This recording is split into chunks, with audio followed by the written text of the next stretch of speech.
Happy Saturday. Happy Halloween. Welcome to another episode of the Fantasy Debate with Sam and Tate, brought to you by Fantasy Focused and the Original Hooters. I'm Sam Holtz, joined as always by Derek Tate. And it is Halloween. I went a little bit wide on my lip liner and my eyeliner today, so I just, went a little bit extra, right? It's not too bad. I'd say you went a little too far.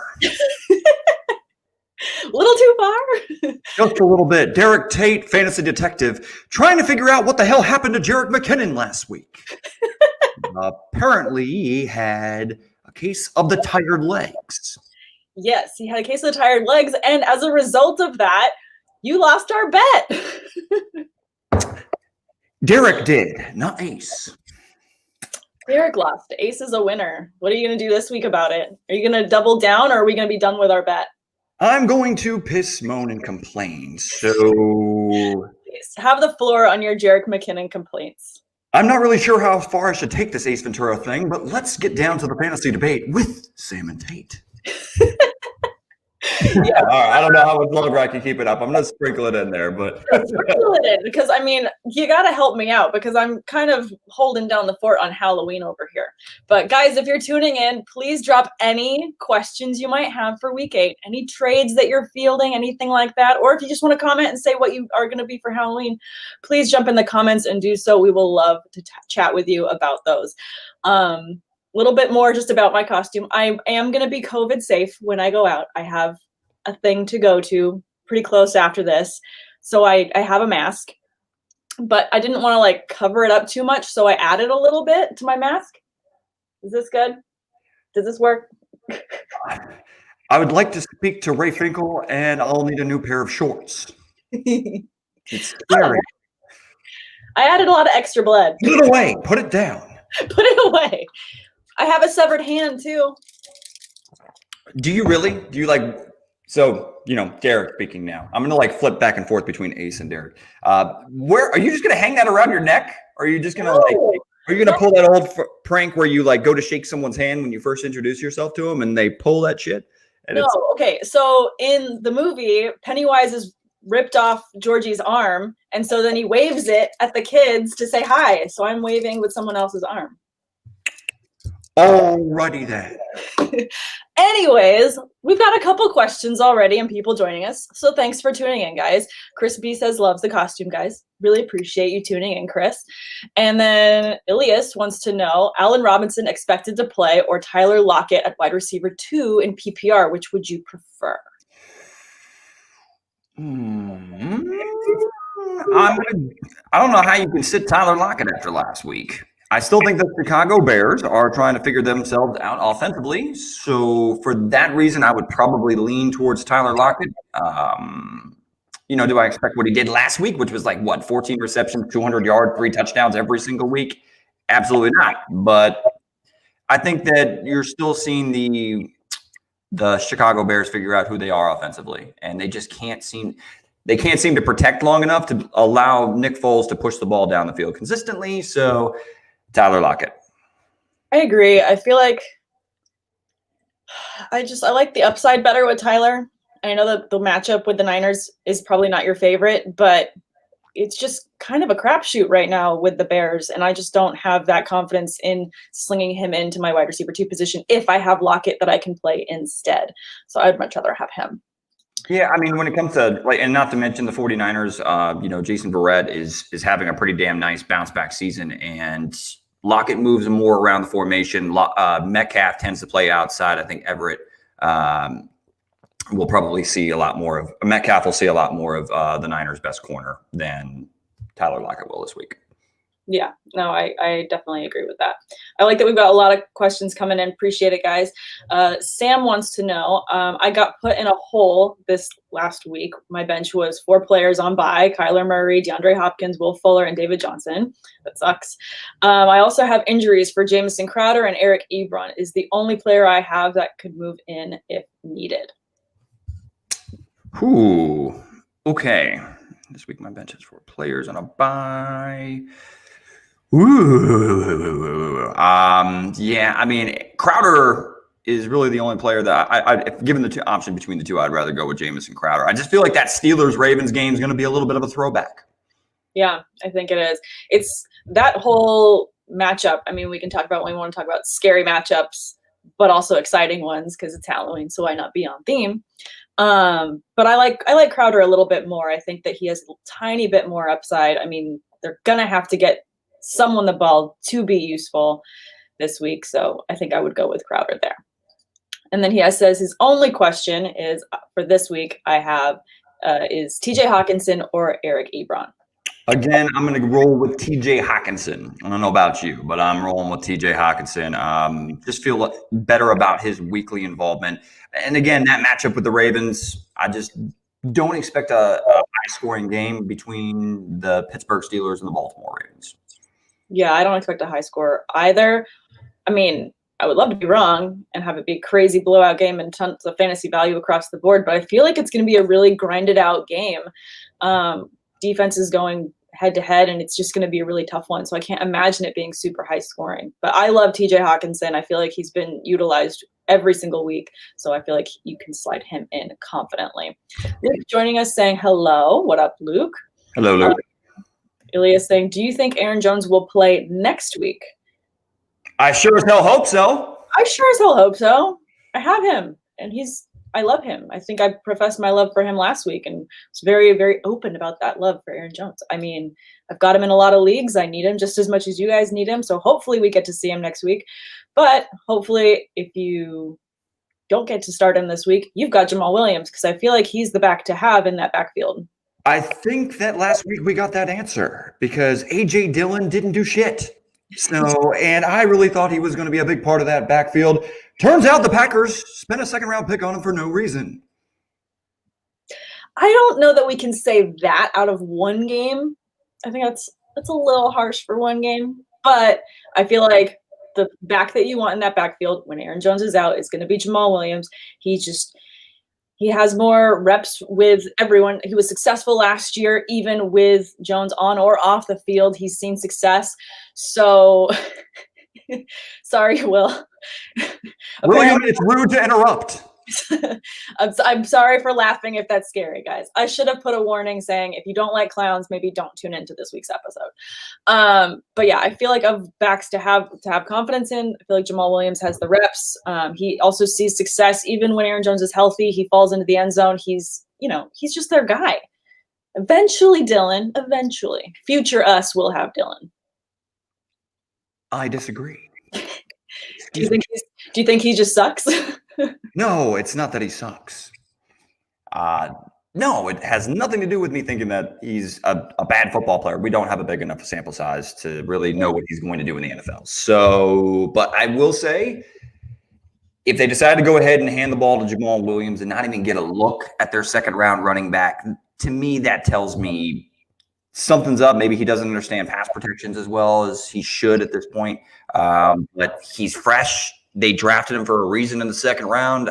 It's perplexing that they wouldn't take this opportunity to give him at least a 50-50 split with Jamal Williams. But, yeah, they didn't. Yeah.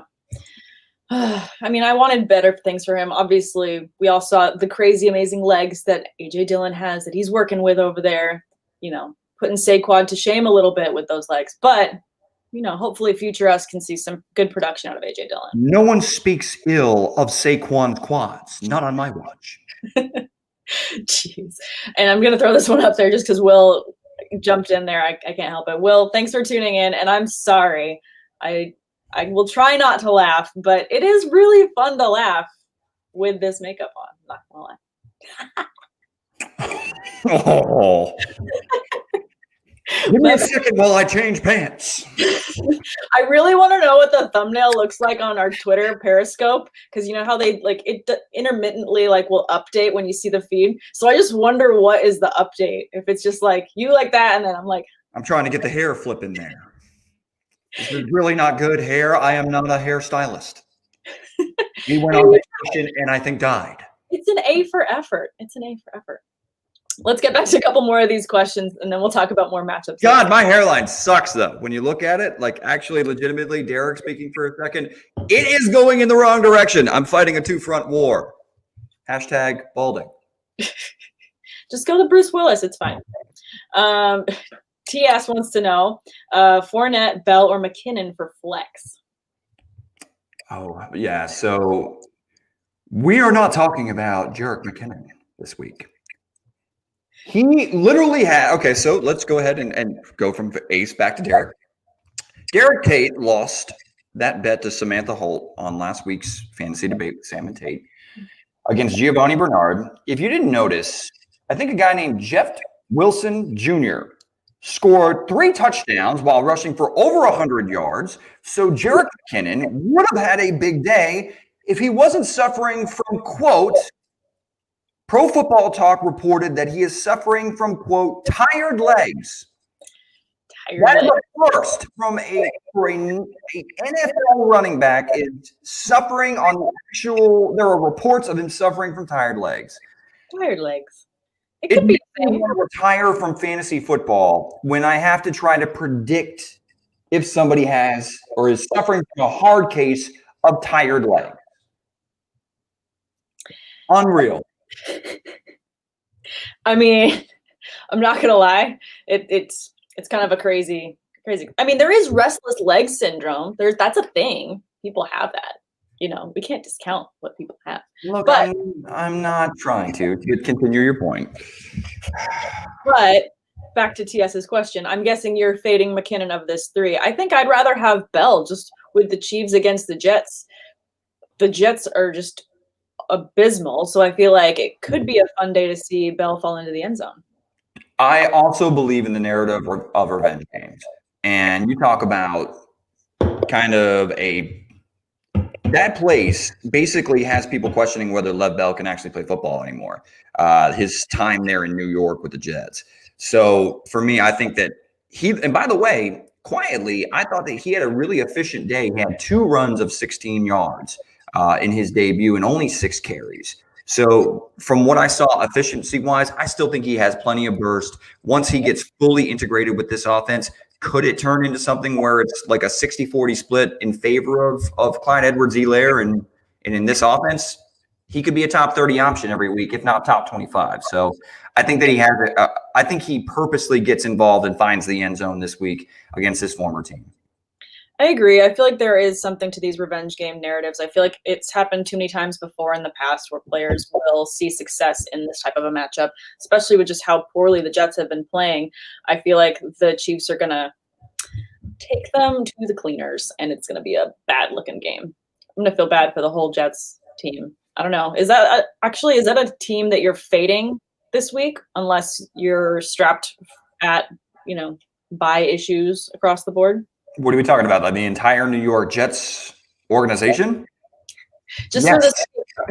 Yes, definitely fading the entire New York Jets, all New York Jets, unless, again, you're desperate and you just need some sort of volume somewhere. We actually saw Denzel Mims get involved for the first time, the rookie that I kind of really liked coming into this 2020 NFL draft. So Denzel Mims, of course, if we get a healthy Jamison Crowder, maybe. I mean, Michael Pirine, maybe. I mean, Frank Gore, it doesn't. How dare you besmirch Frank Gore? He is a saint, a legend and a saint, scholar, I should say. I'm sorry. You can go ahead and throw stuff at me, via virtual argument. If you're mad about what I said about Frank Gore, I just don't want to start him. I know. But he is a gentleman and a scholar. All the nice things to Frank Gore, but I'm not starting him either. So he's not human. Yeah, no, he just keeps going. He's just a machine. All right, Sam has another one for us. He says, my QB this week is Russell Wilson. My running backs are Derrick Henry and DeAndre Swift. My wide receivers are Keenan Allen and Robert Woods. My tight end is Tj Hawkinson, and my flex is Cole Beasley. My kicker, Joey Sly, did decently on Thursday, and my defense is the Chiefs. So I'm hoping I'll be okay this week. I feel like that's a decent lineup. You'll be okay. Yeah. You'll be okay. No, you're in pretty good shape, if you ask me. So I think so just too. write it out and see what happens. Write it out, see what happens. I mean, talking about the Bills really quickly, I feel like that's a matchup that's kind of scary too, just for the Patriots, who have looked abysmal. I feel like this is a get-right game for the Bills, just to prove some life in their players. Cole Beasley's been super consistent. And the Patriots, I'm not starting anyone this week. You got to think, if Cam Newton, and Cam's aware of it, if Cam doesn't start playing better, they're probably going to get a look at Jarrett Stidham. Like, I mean, and here's the thing, though. Does it feel like it's a little unfair that they're already basically talks about trying to pull Cam Newton? I get that he was awful last week, and the week before he wasn't very good either. But can we calm down? Because weren't we like banging the drum that Cam is back and he looks great through the first 2 weeks of the season? I mean, he beat the Miami Dolphins in week 1. Sorry, Sam. Like, I'll wrap it up. You're good. But he beat the Dolphins back in week 1, which actually in hindsight's 2020, that doesn't look like an easy walk away win. The Dolphins are playing good football. And then in week 2, he came like inches away from beating the Seattle Seahawks in a shootout with Russell Wilson. I mean, and then he got COVID. So do we definitively know how COVID, for players that actually contract the virus, how it affects them for the rest of a professional football season? I mean, that's a whole other question too. I feel like I've heard and read different things where people that get it that can be fine later end up with heart conditions later, right, because it's lung conditions, and it's also attacks the heart. So like there's a whole other spectrum. I'm not a doctor. I'm not going to over speculate, but there are side effects we are going to be seeing from players that have had COVID. So that is something to think about going forward too. What was I going to say about Cam? I just feel like the NFL is just very fickle, and because fans want to see, crazy blowout games, we're not going to, allow things to simmer with Cam Newton. He had, like you said, a great start. And now he's, a little bit off his game. It looks like I just lost Tate, but that's okay. I will continue. I feel like, the NFL's been a little bit fickle with Cam, and I feel like we just need to give him some time to get right again. Thanks for joining me again. I wholly apologize about that. It's okay. Technology can be a bitch sometimes. It can. It's Martha Metz, the bitch. Pekingese, hyperactive. Oh my goodness. Excuse me. Let's get back to more questions, because we have some amazing people tuning in. Thanks, guys, for tuning in. Throw all those questions in there. We're happy to get to them. We're going to keep it kind of loose and fun today because it's Halloween. So who can take me really seriously right now? Come on. You're going to take advice from me? I'm actually surprised we're getting so many great questions, and you're not just like, you clearly don't know anything. You're a clown. You can go ahead and call my takes clown from time to time as well. Yeah. Because we're both playing soundproof glass. Like, no. Anyway, so by the way, Chris B did not catch it yesterday. Jamison Crowder and Brashad Perriman are both ruled out. So good call on that. Jamison Crowder is out. So from a question earlier in the day, so if you're looking for other flex options, waiver wire options, we can certainly kind of dive into those a little bit later if you guys are in a pinch with some injury questions. Yeah, absolutely. I mean, I feel like we're always feeling this year with injuries, especially. I feel like every year we say that injuries have gotten worse and worse, but this year has been bad. Like so many top players being out. We didn't get Christian McCaffrey back this week. Hopefully we will get him back soon, but is he going to be the same? A million questions. Let's go. Yeah, Calvin Ridley too. I mean, we'll see what happens. We'll see what happens. But feel a little bit better about Julio, that's for sure. Luke wants to know, with A-Rob cleared, who should I sit? Higgins, Ayuk, or Fournette in PPR? I don't want to sit T. Higgins right now. And with no Deebo Samuel, I also kind of want to get a look at Ayuk. This game against the San Francisco 49ers, Seattle's defense is giving up yards to everybody. So I expect Kittle to do his thing, as well as an expanded role for Ayuk with no Deebo Samuel. So personally, I'm probably going to fade Fournette. I don't like doing it because Fournette came back and he looks like he is the third down role running back moving forward. So it's pretty much, it looks like it could be somewhere around a 50-50 split, maybe in favor of Rojo on the ground. Just maybe depends on game flow and stuff of that nature. But I'm actually going to fade Fournette because I really like the outlook for both Higgins and the matchup for Ayuk in particular. I do as well. I'm kind of wondering, though. I mean, I'm just going back and forth because the matchup is great for the Bucs. They've got the Giants. Obviously, you want to play everyone that's, playing against the Giants. It's kind of tasty. No, I'm not going to bite the good matchup. I agree. I feel like you have a better floor with Ayuk and Higgins. So I think I'd roll with those, and I would also sit Fournette. I think it's just safer. Kind of surprisingly, the New York Giants are top 10 in the league against in yards allowed for rushing yardage per game. They're not as bad against the run, and they're not a cupcake defensive assignment on the ground. So, for that reason, and I just don't know Fournette's weekly volume yet. I mean, I don't feel comfortable in it with that, and plus matchups on the other side, and just, more so Higgins just involved in the offense, period. But against that Titans secondary that's kind of been giving up a lot of yards as well, give me the 2 wide receivers. Yeah, I like that. All right, let's get to the next one. D. Rosen says, Jonnu or Tj Hawkinson? I can't sit Jonnu. And I know he burned a lot of people last week, but I'm not sitting Jonnu Smith. I'm not. I can't do it. Won't do it. Yeah. I can't. Can't do it. Can't do it. Against the Bengals too. I feel like I think he's too consistent. I agree. I feel like I'd much rather have Jonnu starting there as well. Victor J saying, we all float down here. Love the costumes. Thanks, Victor, and thanks for tuning in. Victor, what are you being for Halloween up there in Canada? Canada? Canada. Oh, Canada. Sorry. Love it. It's Fragger joining us on Twitch. He's like our most consistent Twitch follow. We really That's our boy. He's our guy. I'm not going to say that word, but he doesn't like Todd Gurley. And Mike Davis got me no points at all, and I'm in an important game this week. Okay, I will scroll to find the rest of this question then. Sorry about Todd Gurley. Sorry about Todd. Yeah, sorry about Todd. But he says, I have Zeke and Amari, and I don't trust any of them, but I have to play one at flex since James Robinson and Hopkins are on a bye. Oh my goodness, you are in quite a pickle this week, Fragger. I am sorry. So between those two, which would you feel a bit more confident starting? I'm kind of leaning towards Zeke on this one. In a PPR, it's been every single week where the Dallas Cowboys find themselves in like a double-digit deficit in the first half. It seems like they're down by 10 in the blink of an eye. And that should lend itself to Amari Cooper having at least the volume that you would like. But even in the couple games that we've seen with the Cowboys, you're right. It's hard to trust any of them.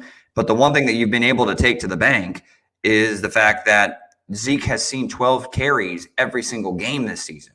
Like every single game, regardless of how much they're getting blown out, he's always a threat to score a touchdown. If they do get a scoring opportunity inside the 5-yard line, I still will roll with Zeke, even though his outlook on a weekly basis, he's no longer a must start, in my opinion. No, he's no longer a must start, but they also are rolling out this new quarterback, which, how do you say his name again? DiNucci. Okay, yeah. They've got a new QB as well. I mean, with new rookie quarterbacks, I feel like you're going to pass the rock to the running back in most situations. If, you're seeing the scaries or nervous about anything, I feel like it's a safety blanket to pass over to Zeke. You mentioned getting happy feet, a little bit nervous. So when watching DiNucci, when he came into the game for Andy Dalton, against the the Washington football team. And the Washington football team, by the way, they do have a lot of talent up front, which the Dallas Cowboys offensive line unit is ravaged by injury. So that does not help matters. But DiNucci also didn't do himself any favors. He seems to have a very, very, very quick mental clock when it comes to being back there, as most rookies do. I get it. Sure. It's you're going to the National Football League and you're starting to get snaps. it's going to speed up your clock. You're going to be a little bit nervous, and you're going to get happy feet from time to time with an offensive line that's having production issues or protection issues up front and assignments being blown. So for that reason, I get why anybody just wants to stay away from all Cowboys, because there's no way to really project volume outside of Zeke. Yeah. No, I agree. I feel like we don't know the connection that he's going to have with his receivers either. Is he going to maybe sync more with CeeDee Lamb because he's had more reps with him? There's too many I don't knows in that passing game that I would feel a bit more confident with Zeke if I had to start him. So hopefully that helped. It's Fragger. We hope you get through this week with a W, even though that is a really rough bye week, and we're sorry. Stephen wants to know, Herbert or Lamar Jackson, a 4-point touchdown pass. That's interesting. I think isn't that kind of standard nowadays? Is it? I feel like there's so many new rules all the time. I'm just like thrown for a loop every time there's something new. But Herbert or Lamar Jackson, I think it's kind of sad in a way that it's come to this for Lamar, but also exciting that Herbert is doing so well. He's been so consistently there for you week to week fantasy wise. Preference this week? So let's put it this way. Herbert has thrown 3 or more touchdown passes in his last 3 games. Just wrap your mind around that. And he's a rookie that just kind of got pressed into playing, right? Yeah, he just got thrown in. Lamar Jackson has 1 3-touchdown passing performance the entire season. That was back in week 1. And the rushing floor, of course, Lamar brings you that on a weekly basis. He's run for at least 40 yards every single game except one this season against the Cincinnati Bengals. But look, this is like we've already mentioned. I think that Jackson will have a pretty good day on the ground, probably somewhere around 50 to 60 yards rushing. But against that Pittsburgh Steelers defense, I just don't think that there's going to be a ton of points scored. I really don't. And then you start looking at who has the better matchup on paper. I think it's Justin Herbert. I think Herbert has the better options as far as wide receivers go. Mm-hmm. And to be honest with you, he's just playing really good football. So if it's close and the matchup is bad for Jackson and it's good for Herbert, I'm going with Herbert. I know that sounds crazy. And that's, if anybody wants to throw anything at me, I get it.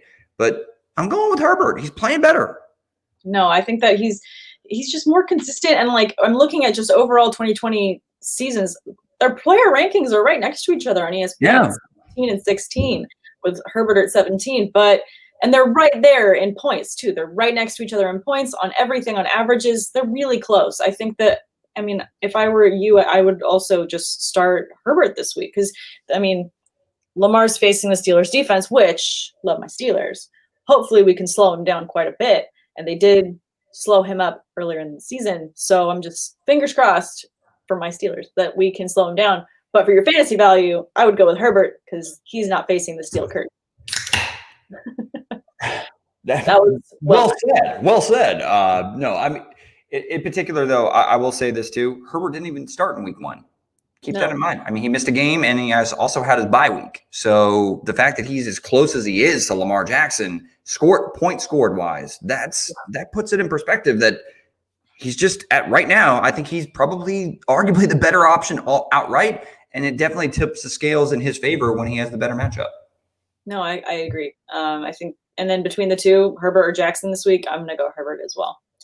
Victor J says he needs to flex one of these players. Who would you play? Fulgham, Tyler Boyd, or Devontae Parker? Oh God. So I probably want to go with Fulgham to be 100% transparent. I think that he's going to have a day, as everybody has a day, against the Dallas Cowboys defense in 2020. But you've seen what his weekly volume is. I do understand that there's a little bit of hesitation. Dallas Goddard is returning for the Philadelphia Eagles. So is Jalen Reagor. It looks like both of them are going to be coming back for the Philadelphia Eagles, which I'm sure Carson Wentz is incredibly happy about. It's better to get your players back that you can utilize so you can be effective because he's not been very effective. Right. Start in week 1 with the first start of his entire career for Tua Tagovailoa for Devontae Parker. I'm gonna wait to see how their connection is. when given with other options. And then Tyler Boyd, I mean, he's the one that's tough to sit. Because I do expect that the Titans are going to take the lead against the Bengals. Joey B is going to have to throw it a lot, throw it around the yard to keep him in it. And Tyler Boyd's going to see 10-plus targets. But Fulgham with that matchup against a Cowboys secondary that just – I mean, there's not enough super glue to patch all the holes in the world on that leaky boat as the Dallas defense. No, you know that infomercial where the guy just takes that like piece of tape and he just like slaps it on the side of the boat because there's a hole in it and it's like the leak is gone. What is that called again? I forgot what it's called, but there's like another one where it's like this paste and you just put it over like, you know, a leak and it immediately seals it. There isn't enough of that in the world to patch the holes that are happening for the Dallas Cowboys. It's a sinking ship it's flooded. I mean, it's just on the bottom of the ocean at this point. Can someone look that up? There we go. Dried ocean. Our boy. Flex tape. That's it. Oh, flex tape. Yeah. That and just like mess up something so I can try and fix it and see if it works. I was going to say it's guano. On the way to now. But my take on this is I agree. I think that Fulgham of these three would be someone I would rather flex. I think with Parker, that matchup scares me a little bit. It is Tua time, and I'm excited to see him play, but I want to give it a week. I think that Fulgham could see a bigger week for sure. And then shout out to his little brother who actually had a hell of a comeback yesterday against Minnesota. Nice. A little college football. I missed all of that. I am so behind on college football. But Sam says Tua and Miami Dolphins predictions. I mean, I'm excited for Tua. I don't know. I'm hopeful because I want, good things for the kid. I feel like, he worked his way back from a horrible injury. He would have been the number one pick had it not been for that. I want to see some magic. I want to see it. Let's go. I want to go ahead and exercise caution when trying to start Tua Tagovailoa if you are trying to ask that about that. From a fantasy perspective, I'm a little cautious about starting Dolphins this week just because it's actually a pretty tough first matchup in the National Football League for Tua Tagovailoa going up against Aaron Donald. Yeah. Like, whose bright idea was that to go ahead and say, hey, Tua, we know you're coming off of a significant injury. You're healthy and all, but let's go ahead and test your durability against Aaron Donald. Ooh. And then, of course, you got Jalen Ramsey, Taylor Rapp, and others there in that secondary. I have Tua as a top, somewhere between 20 and 25 in my weekly rankings. Yeah, I think that's a good spot to have him. I think that this is just going to be a really rough first start because of this matchup. So, I'm going to want to see what he looks the following week and the week after. And then that'll be a better sample size than just up against the Rams, which is going to be, that's going to be a rough one. Although, wouldn't it be crazy if we're saying that it's going to be the worst matchup? It's going to suck and the Dolphins blow out the Rams or something ridiculous. Well, let's not go there. Who knows? It's fantasy football. Anything can happen. Every week I feel like I'm surprised by something. So who knows? But Sam wants to know, Tyreek, Taylor, or Jamal Williams. I need two. And I guess that's Jonathan Taylor. I'm assuming it's Jonathan Taylor. And if that's the case, I'm not sitting Jonathan Taylor and I'm rolling with Tyreek Hill. I get why no Aaron Jones, Jamal Williams is in the conversation and all that jazz. But in particular, I just really believe that if Frank Wright is as gifted an offensive mind as I think that he is, they got to start getting Taylor the ball early and often and more involved. A commitment to the run, commitment to getting him involved early in football games. Taylor's the real deal, in my opinion, but there's not a commitment to using that bullish offensive line up front early and often. And that's what's so maddening when I watch Colts games. And then Tyreek Hill, I'm not sitting Tyreek Hill for Jamal Williams. No shot in hell. No, I mean, I'm definitely starting Tyreek Hill. The one that I'm going back and forth on is Taylor and Jamal Williams, just because I feel like the floor is really high for Williams. I'm tempted to lean that way just because, if they're playing against Minnesota, they always play them tough. I don't think I'm crazy for sitting You're not. You're not. But I mean, it's again. I just don't think that Jamal Williams is all that great of a player. And you know, it sounds like I'm just throwing shade at him, and I feel bad. Oh, shade. Sunny over here. There's so much shade. I'm just such a Jonathan Taylor believer. I'm waiting for that big monster breakout game from Taylor.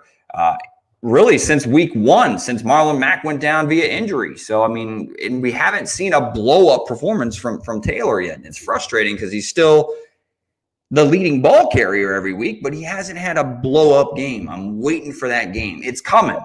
It's coming. I'm sure it will come, but I think this week I'm going to roll with Jamal Williams over Jonathan Taylor and take Tyreek Hill to the bank because he's money.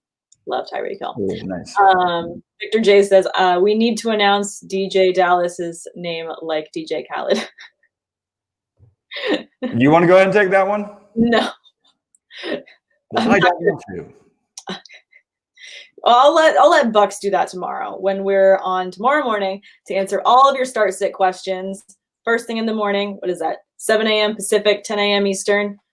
The whole crew will be on Fantasy Focus live, answering all of your questions. So if we don't get to a question today, bring it with you tomorrow, but we will answer all start-sit questions right before and with the inactives as they come in. So we will be helping you go through all those frustrations, figuring out your lineup. Charlie Hicks says, I was offered Antonio Brown and David Montgomery for James Robinson. Thoughts on this trade? Accept. I think you accept. You'd rather have Brown and Montgomery than Robinson? I would. So here's the thing: is that if with Chris Godwin dinged up, that immediately will allow for opportunity snaps, stuff of that nature for Antonio Brown when he is active next week, as long as he clears all COVID protocols and doesn't get indicted on anything else. Correct. Look, I'm not cheering for. Look, I still have very mixed feelings about Antonio Brown. Like he's gone from your Steelers to my Buccaneers. I'm not saying I even want to because the Buccaneers are playing really good football right now. I don't want to welcome Antonio Brown and that circus into the locker room. But if there's one guy that can handle that and handle that type of personality, it's Tom Brady. So, and Bruce Arians has already said, look, if you act up and this isn't about the team, then you're out of here. So that being said, I'm just looking at it. Take David Montgomery and James Robinson right next to each other, right, Sam? Sure. They're both on teams that struggle offensively, but are both capable of putting up big performances from time to time, right? They're kind of similar. I'm not saying that they're identical games and athletes and stuff like that, but they're kind of similar fantasy options in that they have good volume, but they're on offenses that struggle from time to time. Sure. So if the other factor is you get Antonio Brown as kind of a lottery ticket, I am okay with that. In that scenario, I'll go ahead and think that the little bit that Robinson's been better this season is counteracted by what you potentially could get with Antonio Brown. See, and I'm on the side that, it's not even fool me once, fool me twice, or one of those situations. It's like, I just don't want to deal with any of the nonsense. And I just do not feel confident that there is no more nonsense to do with Antonio Brown. So I feel like I would rather have James Robinson and be able to sleep easy at night knowing that he's okay. Not have to worry about it. But did you know that you have to worry about some of the nonsense that's probably going to go on in Jay Gruden's offense with Mike Glennon pulling the trigger for the foreseeable future because Gardner Minshew got injured? Sure. Yeah, that's true. But I also just feel like with a running back, it's a bit more consistent than a receiver, even if you have us change a quarterback. I'm not saying that his volume is going to change exponentially. I'm playing devil's advocate here. I think that David Montgomery and James Robinson, if you were to ask who you want to start on a week-to-week basis, it would probably be 50-50 based on matchup, who you start. And if that's the scenario, then I'm okay getting Antonio Brown as kind of I get it. I hear it. You're hearing it as like an extra piece, like it's an extra dart throw, and you're not taking a dive at running back there. I get it. It's kind of. I really spent a lot of time trying to get this Ace Ventura flip, and it's not working out. Like that, you can see that it's even starting to come undone. I did my best. How long did that take you? I wonder if it took as long as it took this. Longer than I care to admit. All right, moving on. Let's talk to Josh about Goddard or Burton this week. Definitely Burton. I got to see that Dallas Goddard's healthy. I mean, Yeah. I get that he's been activated off of injured reserve and eligible to come back, and he will probably play if they are going to the point where they're actually activating him. Then I would probably say that Goddard is a fringe top 15 tight end this week, with upside, of course, always top 7 because he's just a baller. But for that reason, with not knowing how injured he really is, or if he's 100% healthy, what his role is going to be, how many snaps, etc. Give me Trey Burton. Now, I'm going to say I feel like I would rather start Goddard here. I feel like he's had, more consistency over a longer period of time with success than Burton did. I mean, Burton had one great game against Cincinnati, and then the 2 games before that, he had nothing for you. So I'd rather just take the dart throw on Goddard, that you've got a really excited Wentz to have all of his weapons back. And against the Cowboys, yeah. And it's against the Cowboys. So you love the matchup. So I'm going to go with Goddard on that one. But I get it. Let's go to this other one from Josh saying Allen or Burrow this week. Allen has been barely average for the past 3 weeks in a tough game this week. If I'm going by what I've seen over the last 2 weeks and by matchup, I think it's Joe Burrow. In fact, I think I am going to go with Joe Burrow. No hesitation? Look, I don't want to. Bucky's screaming somewhere. Go ahead. Well, that's fine. Go ahead, Buck. Scream all you want. Kick and scream. But if we are being real here, Josh Allen has kind of come back down to earth, right? As far as his out of this world play, it has definitely subsided to the point where now he's felt more like a fringe top 10 option and no longer like a must start. So for me, and look at what Joe Burrow has been doing. I get that he had the one bad game against the Baltimore Ravens defense. That's fine. But against the Tennessee Titans this week, whenever Joe Burrow, against a questionable secondary, is playing from behind, he accumulates yards quickly because he's capable of carving up defenses at this point in his rookie career. And the Tennessee Titans have been giving up yards in that secondary regularly this season. So I think the Titans are going to have a lead. I think the game flow is going to prefer and favor Joe Burrow to put up some damn good fantasy numbers. I think he's a top 10 option this week. So give me Burrow over Josh Allen. I don't think it's crazy. And I think that the way that, you can really carve up Tennessee's secondary with the passing game, I think that Burrow's going to see a lot of success. So I actually like him a lot this week. I would agree with that one. Will Jenkins says this. I'll let you read it. Okay. Let me see it, Willie. I was looking something up. You were doing other things? we're trying to conduct a damn show here. I'm present and I look like something.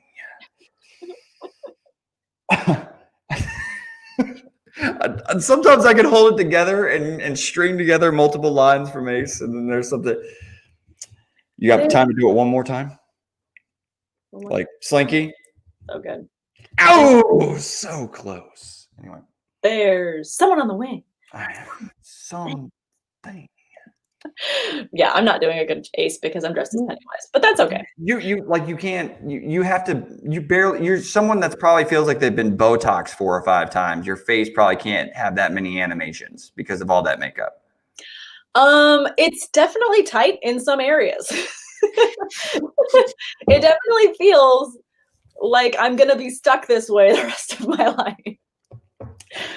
But I'm also laughing because it's funny. So your effort is way better than mine because mine is just God Almighty. It's getting. I look at myself in the. I'm going to throw a grade in the effort column for Halloween. Me against Tate. I'd love to see your guys' takes on his in my Pennywise costume. Look, I'm screwed in this scenario. So I just want, an easy win. That's how I am. I'm too competitive. All right. Andrew says, sup, guys, pick 2. Oh, wait, we already got this one, didn't we? Oh, no, we didn't. This is new. T. Higgins, Hollywood, and Deontay Johnson. Well, Deontay Johnson is dinged up, so I don't know that he's going to play tomorrow. Have you seen anything else new on that? So just keep an eye on it. That's really the best I'll say to it. Keep an eye on Deontay Johnson. If he's a game down decision, then, act accordingly. But I'm starting T. Higgins, and then I'm going with Deontay Johnson if he's healthy. If not, decision is made easy for you and go with Hollywood. Yeah, I agree. I'd be like, you have confidence starting Higgins, and you're just going to have to watch those inactives first thing tomorrow and tune in tomorrow because we'll be covering those inactives with the whole crew. So I think that decisions will be made for you then, but hopefully good things. And that's a good plug. Andrew also says, hashtag Dick Rod going off tomorrow. I would like for you to refrain from putting Dick into the comment section. Oh my gosh. It's not polite. That's going to get trending. I can see it happening. Dried Ocean says, the wide receivers on my roster are A-Rob, Michael Thomas, Crowder, Hollywood is my only healthy wide receiver. I'm screwed. Well, I'm sorry, Dried Ocean. That sucks. I mean, you can complain in the comment section. It's fine. Like, it's you're allowed. We just feel bad for me. It sucks. It sucks. I mean, Michael Thomas, crying out loud. Not only was he out from injury, but then he punched someone in the face and then, is out because he was mean. And now he's out again for no. He was mean. So you sit out when you're mean. It's, I think they should get put in timeout. Actually, what I really think they should add to football, because we're going totally off the rails today, screw it. But I really like the penalty box in hockey. I wish they would do that in the NFL. When players go off, I would love to see them have to sit in a corner just by themselves because they were bad. I'm going to say this about Michael Thomas, and he may punch me in the face. Lehu Zeher this year so far in 2020. Oh my goodness. Sorry. No, you're fine.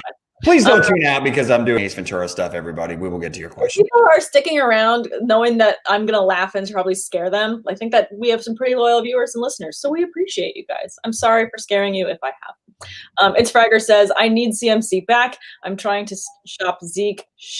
Who should I go and get? Whatever you can. How the hell do you have Zeke and Christian McCaffrey is the question I have. That was a good question. I mean, this is probably either a dynasty scenario or one of those weird. Fragger may have traded for one of those for CMC when he was injured, which is that's clever. I like that. I like that. You like that move. I don't know. I mean, I would just see who you can get for Zeke. So if you get a good trade offer and you want to throw it in the comments, please do. Throw it in there tomorrow too if you don't see it until then. But we love to see good trade talks. Those are always fun.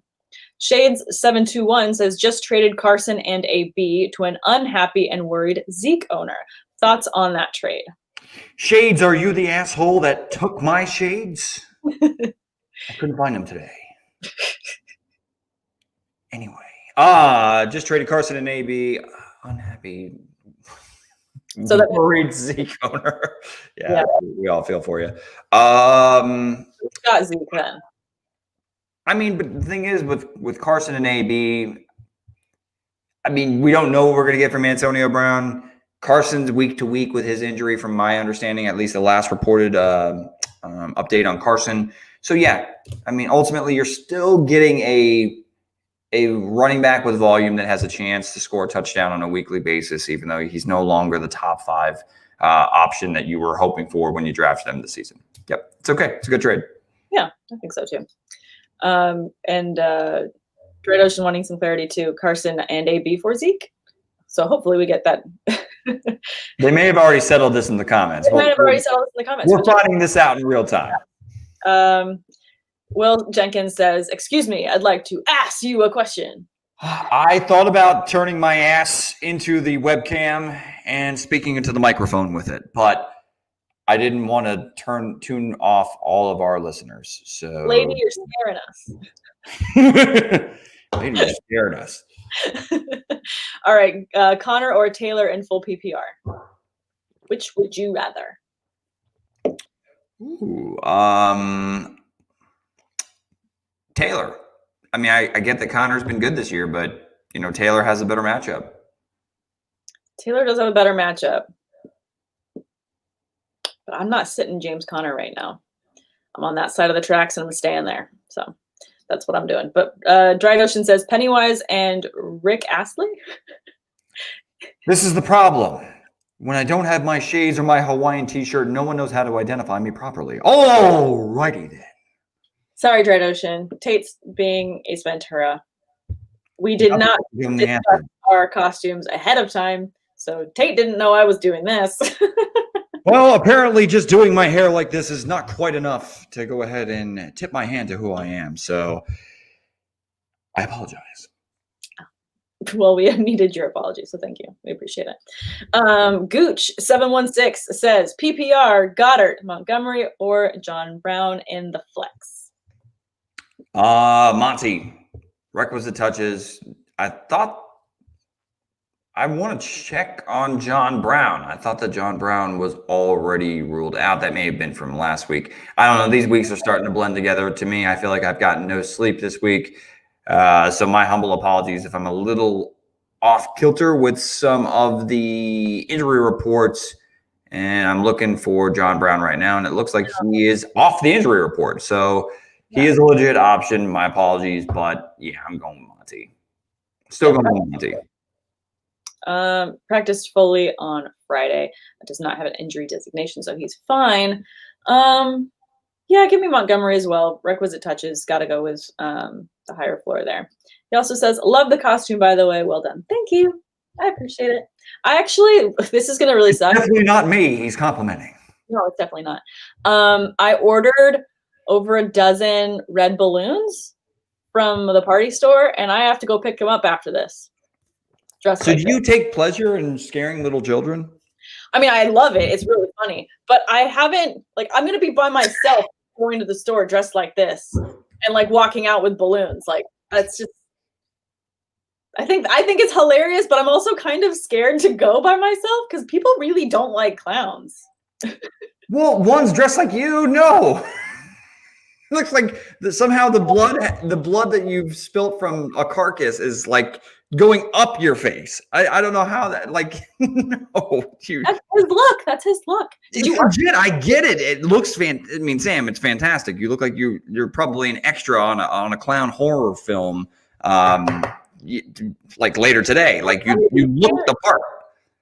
But yeah. Oh, and it's really funny. So I turned the collar over because I had lots of blood on this side. Because I was trying to be nice to you guys and not just scare everyone.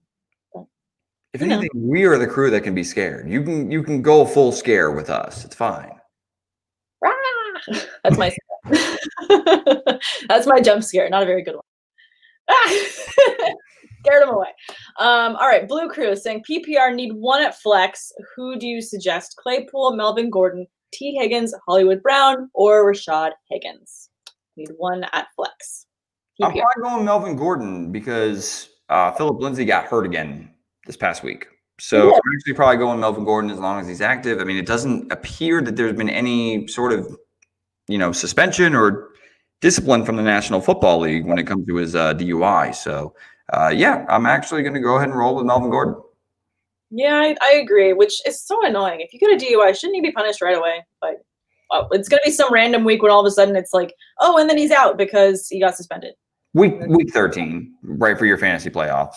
He'll be suspended for 3 weeks. Yeah, that sounds about right. It's not going to make any sense, and then it'll make total sense. Darren Murray says, do I drop McKinnon or Jones, Jr., Gallup, or Guyton, or even Hasty, or leave it all alone? I will drop McKinnon for Jermichael Hasty. Okay. So we don't know exactly what that backfield's going to look like. Of course, Raheem Mostert's on IR. Jeff Wilson just got hurt. Tevin Coleman appears to be trending in the right direction towards coming back, but we don't really know what his role is going to be. What we do know is that in the 2 weeks that we've seen Jermichael Hasty, he's got 9 carries in both of those weeks, and he saw his efficiency jump from his first set of action to his second set of action. And right now, Jerick McKinnon is suffering from tired legs. So let's go ahead and roll with Jermichael Hasty because I have to buy a stupid-ass Steelers onesie for my daughter. Winner! I win! Yay! Stop smiling. You're scaring me with your makeup. God damn it. Okay, wait. I'll just put my mask on. That'll fix it. No. God. Make it stop. Is that better? No. Smile or the teeth? Which is better? Smile. Please smile. Don't show me that mask ever again. Oh, I'm gonna make kids cry. I can't wait. You are. You look at you laughed and smiled at the same time. Like, I want to make kids cry. I don't have kids. It's funny. Anyways, let's get to a couple more questions, then we'll wrap it up. Thanks, guys, for tuning in. Really appreciate it. If you haven't already, please hit subscribe so you can tune in for all the fun throughout the week, as well as tune in for tomorrow's morning episode where the entire crew will be together. That's myself, dressed normally, and Tate and Levy and Bucks, and we're answering all your start-sit questions. So if we didn't get to it today, we will get to it tomorrow. 110%. Get you that win. Let's get to this last couple ones. I saw this one from It's Fragger, PPR, Justin Jefferson, or Jamal Williams. I'll tell you what, Justin Jefferson just saying, put me in, coach. Just give me a chance. Sorry. That's an original Ace Ventura quote. Anyway, give me Jamal Williams, requisite touches. Requisite touches, I'm going to go with Jamal Williams as well. I got makeup on me again. This is the problem. I just get covered. Look at all these, like, red is everywhere. Anyways. Look at my hair. It's everywhere. It's I understand your issues. So many issues. Okay, Victor Jays. This Canadian is going as Jack Black from School of Rock. That's an awesome costume. I want to see pictures of that. Tag us, Victor. I want to see those pictures. I bet that's personally, I if I'm going with a Jack Black outfit, I'm passing on Nacho Libre, and I'm actually putting on the mascot uniform from his performance as J.D. McNugent in the movie Saving Silverman, where he's the Wheaton Warbirds mascot. I'm wearing the Warbirds mascot. I need to stop with the Mick Ultras. It's a little too early, and I'm already kind of like you're already there. All right, Gronkowski or Tanyan, who starts? Gronk. Gronk spike the ball. Did you see? Oh my God! Did you? I know we're trying to wrap up, but did you happen to see his quote about maple syrup and butter when asked about catching? That's the direction he went when asked about catching a back shoulder fade from Tom Brady. Wait, what did he say? Oh my God! I mean, I want to play it. I don't know if we'll get flagged on here on YouTube, but you need to go up and look up Gronkowski maple syrup, because he said it's like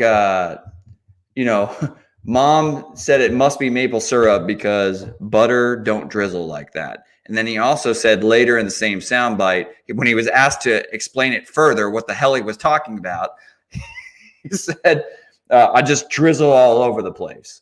Well, that sounds like something Gronk would say. Welcome back, Gronk. It's good to have you, man. We missed you. Let's get to this last football question, and then we'll wrap it up with a Halloween question. Burrow or Wentz this week? Oh, God. I'm going to start Carson Wentz. Against the Cowboys, they're giving up points and yards to everybody and everything. Give me Carson Wentz. Yeah, they're giving it away everywhere. So I would also go with Wentz. But I do love Burrow. He is going to have a big fantasy day as well. Great two options, Sam. Good job with that. Let's end it with this one and go with what's your top 3 favorite Halloween candies? Are we doing this in draft format or just top 3? We can do it in draft format because Okay. I have the feeling that you'll pick all candies that I don't like. You go 101. Okay. I'm going to get judged for my 101 then, because you don't get very many of them in the bag. When you do, they're really, really tiny boxes versus the big boxes you can get at the movies. But you savor every last one. I love Junior Mints. Junior Mints? Okay. See, for me, I'm a caramel and milk chocolate, by the way, milk chocolate type of guy. And I hate dark chocolate. Can't stand it. So I had to get that out there. I've gotten so this counts because I've gotten this while doing Halloween. I'm a huge fan of Rolos. Rolos. I feel like those are an OG Halloween candy bag candy. I appreciate a good Rolo.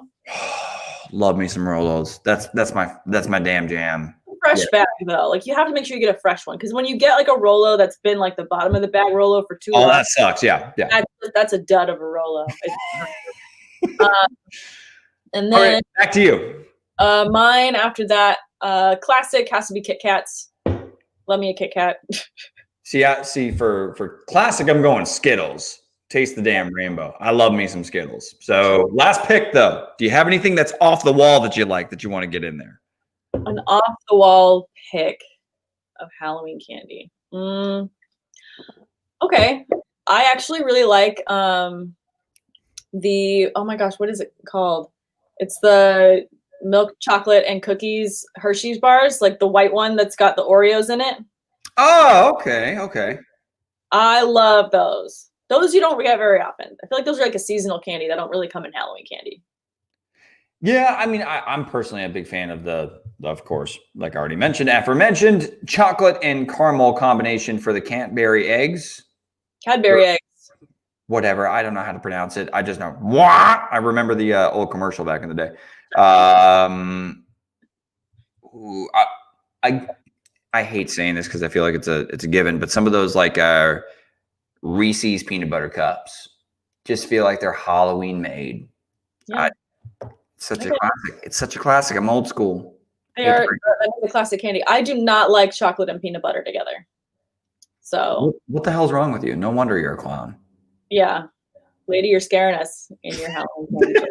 But, FF student doc joining. Lord, I'm terrified. Thanks for coming on, bud. He's not terrified of you. He's terrified of me. Like, what the hell is this guy? He doesn't even know what he's doing. It's fine. Yes. Oh, Will Jenkins saving me. It's the cookies and cream Hershey's bars. Those are really freaking good. Yeah, they are. They're just also just so packed with sugar. Anyways, guys, thank you so much for tuning in and putting up with our craziness today. It was a bit more loosey-goosey, but it's Halloween. So I hope you all have a wonderful, fun day. If you haven't already, please hit subscribe. If you want to follow Tate, you can follow him on all forms of social media at dtater4.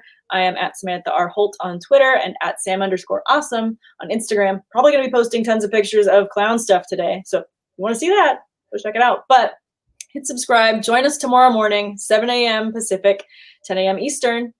And we'll see you guys tomorrow. Tate, you want to sign us out? Well, no, that's not Snowflake. That's not Snowflake. See you tomorrow, everybody.